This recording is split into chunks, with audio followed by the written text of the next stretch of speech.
Welcome to Inside the Indians, your source for insider information on the Tribe. Stay with us as we bring you the latest about the players, managers, and people behind the scenes at Victory Field.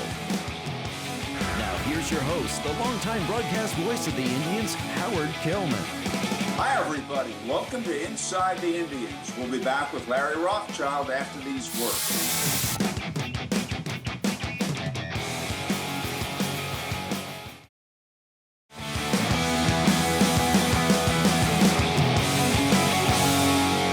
Rothschild is our guest on Inside the Indians. We first became friends in 1977 when he pitched for the Indianapolis Indians. He pitched there for 4 years, got a couple of cups of coffee with the Detroit Tigers in 1981 and 2, has really distinguished himself over the years as a pitching coach, almost 25 years in the major leagues, 9 with the Cubs, 9 with the Yankees, also a major league manager with the Rays. The Devil Rays, they were known at the time. Larry, how are you doing? Great. Thanks, Howard. It's good to be here. What are your thoughts when you look back at all you accomplished during your career as a pitching coach? I mean, I think I was pretty fortunate to be around a lot of really good people. Coming up through the Red system when I did, you learned baseball and you had to learn it pretty quickly because you were expected to know how to play the game. And I think I was fortunate in that, but just some of the people I've been around, the Jim Lelands and the Pinellas and people like that, and even going back, Ron Plaza, who used to run the minor leagues for the Reds, who was a really great teacher of baseball and had an incredible understanding of the game. So I think looking back, I've been really fortunate to be in a lot of great situations, 2 World Series wins and, just a lot of fun and a lot of really good people. You mentioned Jim Leland. You first pitched for him 1981 with the Evansville Triplets. I feel very strongly that he belongs in the Hall of Fame for his managerial success. Please give me your thoughts on that. Well, I would agree with that.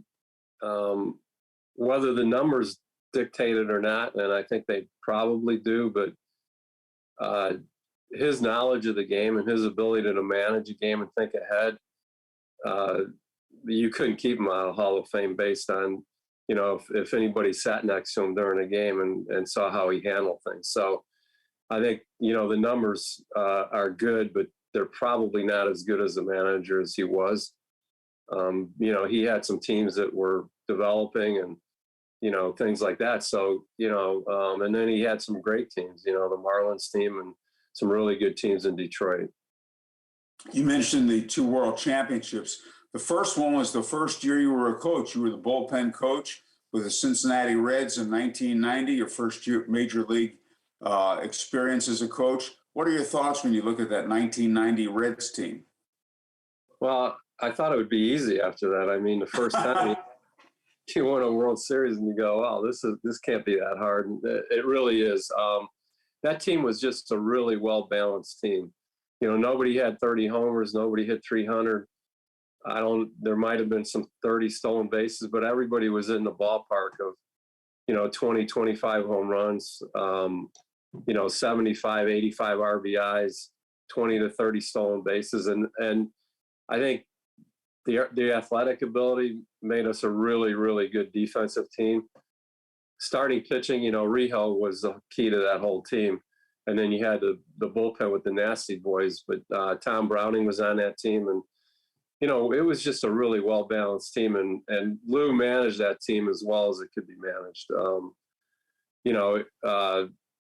Just the ability to use a bullpen the way he did. And, I guess he was ahead of his time. But Rijo was a real key because when he pitched, I think it was probably after early June on, he went 7, 8, 9 innings every game, and we were able to rest those guys on those days, and it gave us the ability to use them the other days. And so he was a really big part of that pitching staff. You were the bullpen coach for 2 years, 90 and 91, before becoming the Reds pitching coach. People have an idea about what a pitching coach does. What about a bullpen coach? What's its role on the team?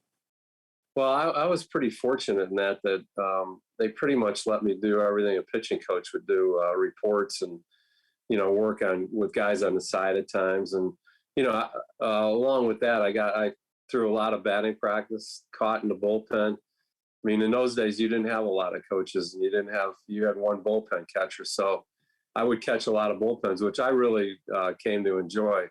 But you pretty much like a Swiss Army knife. You need to do everything that needs to get done. And I was fortunate to work on the staff that I was on, and that there were a lot of really good coaches, and they really let me do a lot of stuff that most bullpen coaches wouldn't do.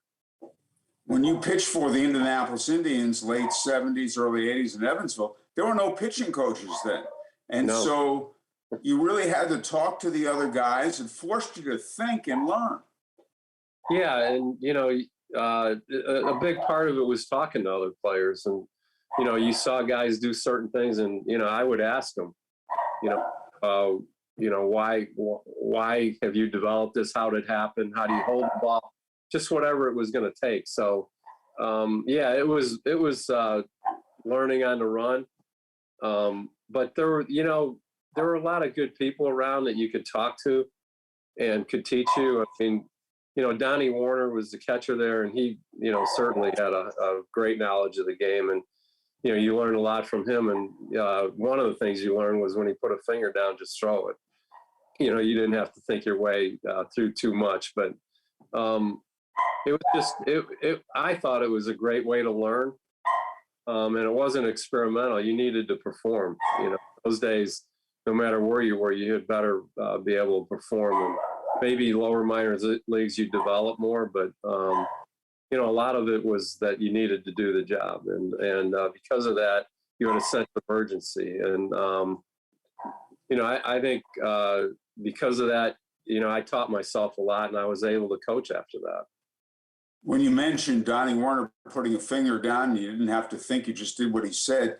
When a pitcher believes in his catcher, it gives him freedom of thought, freedom of delivery, and it's a wonderful thing. Yeah, it's a whole different world when you're on the same page with a catcher. You almost don't even need to get a sign, because you're just in sync, and it's a pretty cool thing during the course of the game. And the other side of that is when you're not, I think it gets a little frustrating, and probably not enough emphasis put on that in today's world, and that everything is set up before a game, and you do this and you don't, and the adjusting on the fly and the ability to learn that gets lost in all that. So, and it's really targeted to throw one pitch, throw your best pitch most of the time. And, that's why guys can't get through the order the third time, because they've never had to. They don't learn how to, and things like that. So you do up a lot of relievers, really. We'll have more with Larry Rothschild. This is Inside the Indians.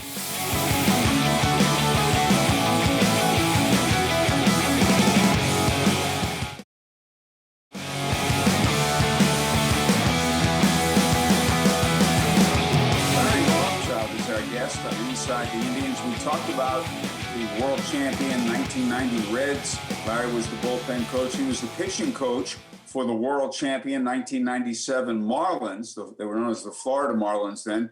Larry, tell us your thoughts when you look back at that season. Well, that was, being with Jim Leland that year was just a great experience. I mean, Piniella the 1 year and Leland 1 year was pretty tremendous. We had really good starting pitching on that team, and Rob Nen as a closer. And, the bullpen just worked together really well. None of them were big names or anything, but, it fit together really well. And Leland was a master at using the bullpen.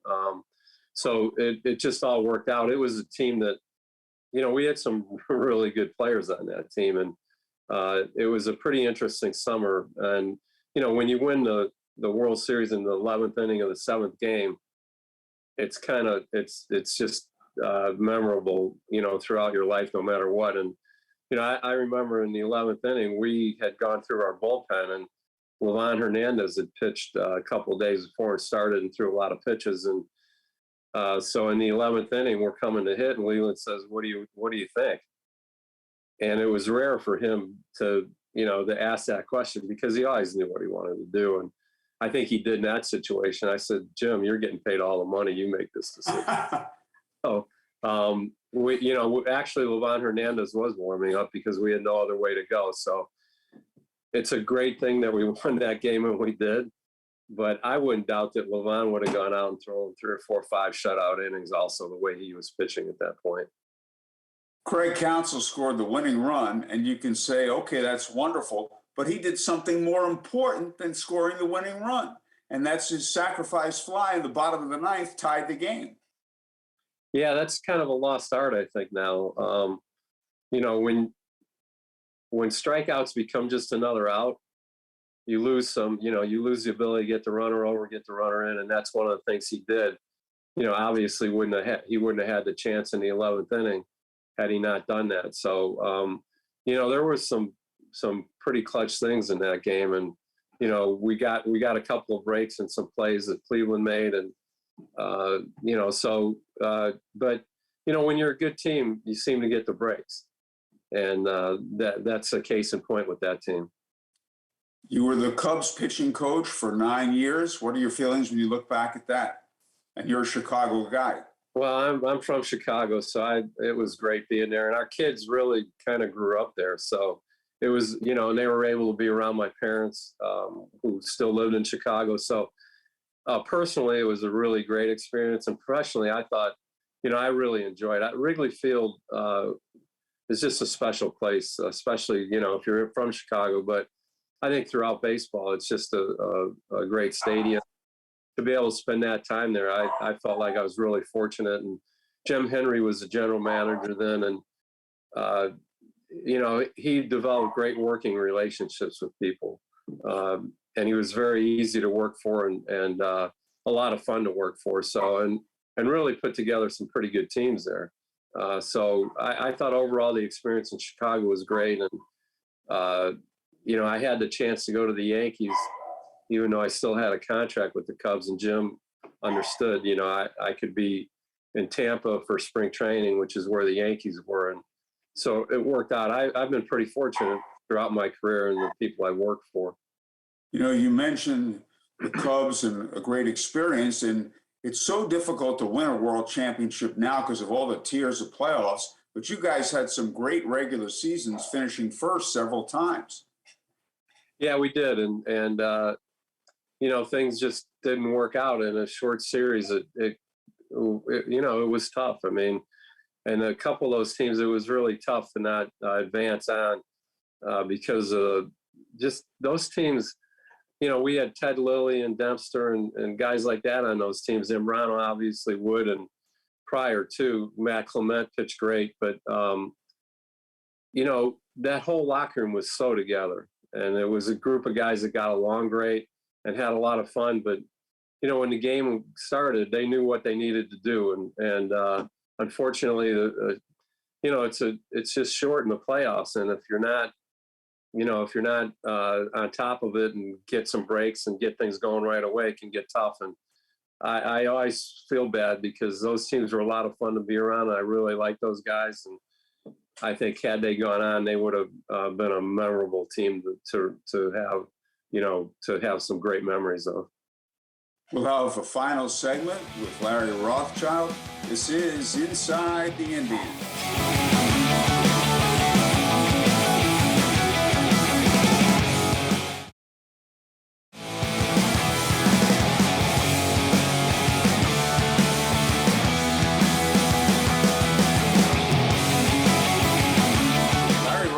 Is our guest on Inside the Indians. We talked about him leaving the Cubs and coming over to the Yankees. And with the Yankees, you also had a lot of success in the regular season, several first-place finishes, and almost in the playoffs almost every year. Yeah, as the Yankees should be. It's a different place. It was a great place to be. Changed a little bit towards the end, but some seasons were really terrific there, and I thought being around those players was also a great experience. But it's to be part of the Yankees for that long was a special experience, and one that obviously I'll never forget. I love the time in Chicago, and I cherish the time in New York also. Yankee Stadium is very hitter friendly. What is that like for you as a pitching coach and communicating with your pitchers? It's something that certainly comes up and you're aware of. Well, it was, really, it was the right-hand hitters that were the concern because a fly ball pop up, on some days could go out in right field. Left-hand hitters usually, if they pull the ball in the air, it's going to go out of the park no matter where it is. So it was more with right-hand hitters that when you went away, you better make sure you get the ball down because you could just reach out and reach the porch out there pretty easily. But the biggest thing was if it happened and you gave up a home run to right field, no matter what the circumstances, you need to be able to have resiliency and bounce back and put it behind you by the next pitch. And like in a lot of ballparks, and that can get hard to do.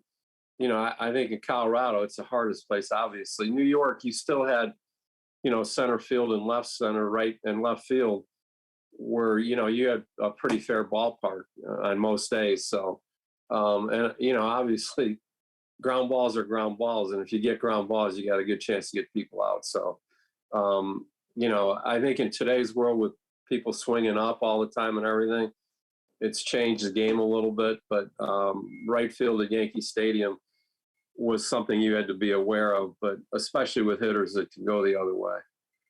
You mentioned making your next pitch and shrugging it off, and that's a big difference between a pitcher and a position player.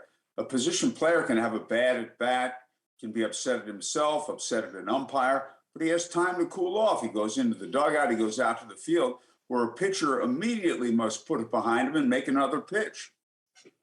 Yeah, it's a matter of being able to get off the mound and not speed the game up. If you keep speeding the game up, you're going to keep in that rut, and you're going to, your tires are going to spin. You're not going to get out of it. So it's important that pitchers get off the mound, think their way through it, and then get back on the mound and be ready to pitch. It's a frame of mind that when you're on the mound, you're there to execute the pitch at hand, and the real good ones, nothing gets in the way of doing that. And I think it's something when the young guys come up that the game can speed up on you, and you have to learn how to slow it down. Even though you may look the same, you're slowing the game down in your mind, and it makes a big difference delivery-wise. I think that's very, very well said. What are your thoughts on analytics and their effect on the game today? I don't know if you have enough time for this one, but information is great. I think it's how it's distributed to the players. You really can't send mixed messages as far as how many people are talking to a pitcher, so you have to be in a room and go through the analytics and come out and have one voice when you come out. And I think some places do it better than others, but it's a little misleading. The information's always been there. It's got different names now, inverted vertical break and things like that, and spin rates. I mean, you knew what a good curveball was when you watched it. You knew a hitter would tell you what a good curveball was, good spin out of baseball. I think some of that information is really valuable. I think the more interesting part of the stuff that's going on today is the sports science and the delivery stuff and the slow, real ultra slow motion on how breaking balls work. And it's been pretty interesting, but all of it is good information. It's just a matter of distributing it properly to the players. And, a big thing with analytics going back is if you have a special pitch, they really want you to throw it to an extent that it's not going to be a special pitch anymore. And you have to be careful of that. So, pitches work together a lot. A fastball can work off a breaking ball, a curveball can work off a high fastball. One of the big things is a high fastball today. And I think Jim Palmer knew to throw his fastball up and his curveball down. So he might not have been able to tell you what the break on it was and, the inverted vertical break and all that stuff. But he knew what he had to throw. And the pitchers in those days pitched a lot, and they really learned what worked and what didn't work. And, so I think things have changed in that players are way more programmed today. I don't know that that's necessarily a great thing because I think it affects their athletic ability and the way that they perceive the game and the concentration they have during a game. Is the sinker still the good pitch that it always was. It's still the good pitch. I think depending on how you use it, you know, a sinker can be a really good pitch, but everybody can't throw a sinker. So I think it comes down to what you define as, you know, what your abilities are, and then, you know, work on things that maybe aren't the greatest, but maybe get better and become good. But really to know yourself, especially at the major league level, I mean, there was no mystery about Maddox or any of these guys.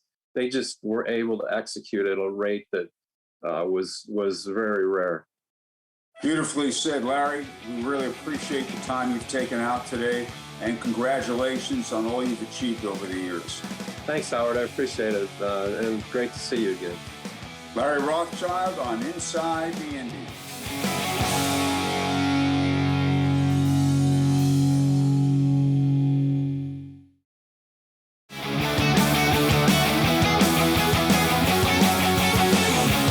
Thanks to our guest, Larry Rothschild. See you next week on Inside the Indians.